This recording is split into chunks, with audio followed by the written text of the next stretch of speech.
ஏட்டினிலே எழுத வைத்தாய் ஐயப்பா, எங்கள் பாட்டினிலே எழுந்து வந்தாய் ஐயப்பா, நாங்கள் பேட்டை துள்ளி ஆடும் போது ஐயப்பா.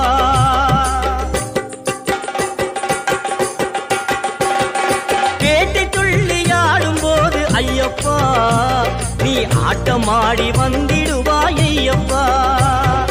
காடுமலை கடந்து வந்தோம் ஐயப்பா, உன்னை காண நாங்கள் ஓடி வந்தோம் ஐயப்பா.